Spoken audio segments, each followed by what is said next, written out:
Les filles étaient simplement parties en vacances, sans se douter que ce petit voyage allait presque leur coûter la vie. En voyant la maison décorée de manière unique, elles se sentirent immédiatement excitées. Après avoir déposé leurs bagages, elles se précipitèrent vers la plage à proximité pour passer un bon moment. Mais elles ne savaient pas qu'à peine parties, un homme vêtu de noir s'introduisit silencieusement dans leur maison.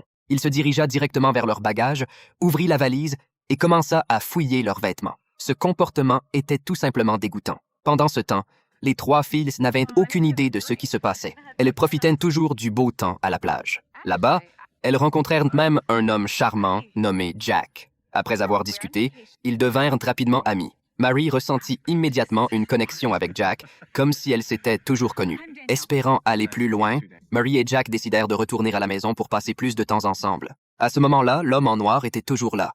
Entendant des bruits de pas, il trouva rapidement un endroit où se cacher. Quand Mary et Jack entrèrent dans la maison, ils pensaient enfin être seuls et ne pas être dérangés. Sans hésiter, ils se lancèrent dans ce qu'ils avaient prévu de faire. L'homme en noir les observait de sa cachette, clairement excité par ce qu'il voyait. Plus tard, les deux s'endormirent. Lorsqu'ils se réveillèrent, il était déjà soir. Les amis de Mary étaient revenus.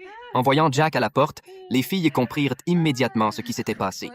Comme il était tard, Jack annonça qu'il devait rentrer chez lui et suggéra à Mary de le visiter le lendemain. Désireuse d'en savoir plus, Mary accepta volontiers. Elle accompagna Jack jusqu'à la porte, le salua avec émotion, sans se douter que l'homme en noir était tapi dans l'ombre, observant chacun de leurs mouvements. Après que Jack soit monté dans sa voiture et soit parti, l'homme en noir monta dans une autre voiture et suivit Jack. Insouciant du danger, Jack était encore plongé dans l'euphorie de sa rencontre avec Mary. Lorsqu'il arriva chez lui, il sortit ses clés et se dirigea vers la porte. Mais au moment où il s'apprêtait à l'ouvrir,